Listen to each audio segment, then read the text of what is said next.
All right, let's just jump right into this. Do me a favor. Just for a second, look around the room you're in. I mean, really look. You might see, I don't know, a blue coffee mug, maybe some green leaves outside your window. It all feels so incredibly real, right? Like it's a fundamental part of the world. But what if I told you that none of that color is actually out there? And that's the big, kind of shocking question we're going to tackle. Because when you get right down to the physics and the biology of it all, the answer is nope, not at all. The world, as it actually is completely colorless. So, here's the deal. Color is one of the most amazing, most convincing illusions that your brain pulls off every single second. You know that red apple sitting on your counter? It has zero redness to it. Seriously. Color isn't a property of an object at all. It's this incredible interpretation that our biology cooks up. And to understand how, we need to uncover 3 secrets about how light, our eyes, and our brains work together to literally paint our world. All right, secret number 1. The story of color doesn't start with an object or even with your eye. Nope, it all begins with light itself. This is the raw ingredient that your brain has to work with. You see, what we call light is actually just a teeny tiny sliver of a much bigger thing called the electromagnetic spectrum. We're talking about a massive range of energy, from radio waves carrying music to X-rays and gamma rays zipping through space. And out of that whole vast spectrum, our eyes only evolved to see this one little rainbow of a band. That's it. Now, within that little band of visible light, you've got different flavors of light that travel in waves. Think of them like waves in the ocean. The longer, sort of lazier waves, we're talking around 700 nanometers, that's what your brain is eventually going to call red. And the shorter, more energetic, choppy waves, down around 400 nanometers, well, those become what you see as violet. And of course, every other color is just somewhere in between. So how does an object, like a leaf, get its color? Well, when white light from the sun, which has all the colors mixed together, hits that leaf, the surface of the leaf absorbs most of those waves. It just soaks up the reds, the blues, the yellows. But it doesn't want the green wavelengths, so it reflects those, bouncing them away. A leaf isn't making color. It's more like a bouncer at a club, only letting specific wavelengths of light get past. And it's that reflected light that makes the journey to your eye. Okay, so that filtered light has traveled across the room and hit your eye. Now what? Well, this is where the biological machinery takes over. Your eye has to translate these physical light waves into signals that your brain can actually understand. Deep inside your retina, you have an absolutely staggering number of these little cells called rods. We're talking 120 million of them in each eye. They are super sensitive, and they're the reason you can make out shapes when it's almost dark.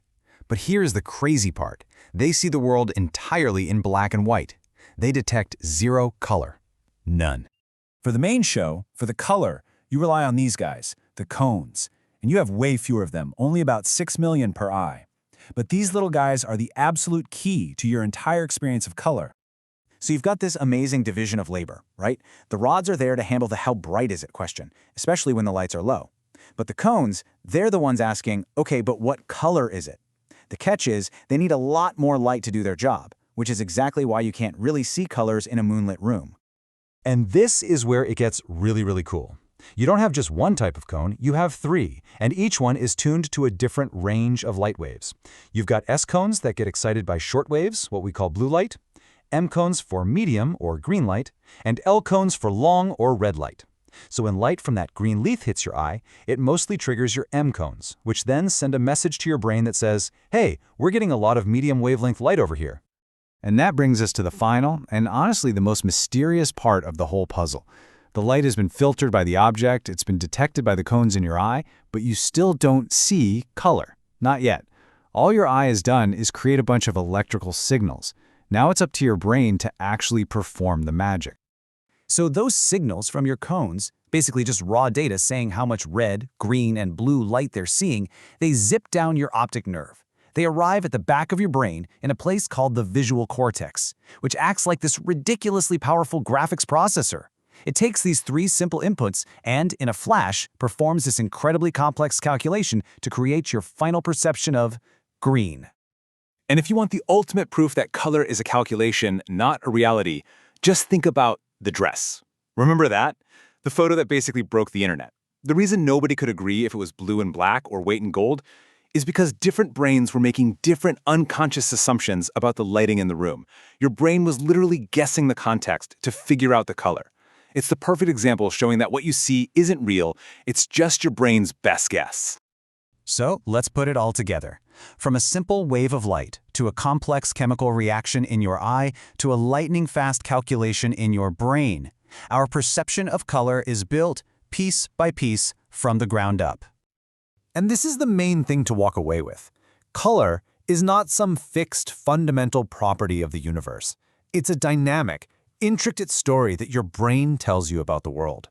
That redness of an apple is a completely internal experience, a beautiful and incredibly useful illusion that your biology creates just for you. It's just amazing proof that what we think of as solid reality is often just a stunning construction of our own minds. Which kind of leaves you with one last big question, doesn't it? If color is just an interpretation, what other fundamental parts of our reality are too? What else are we creating inside our own heads?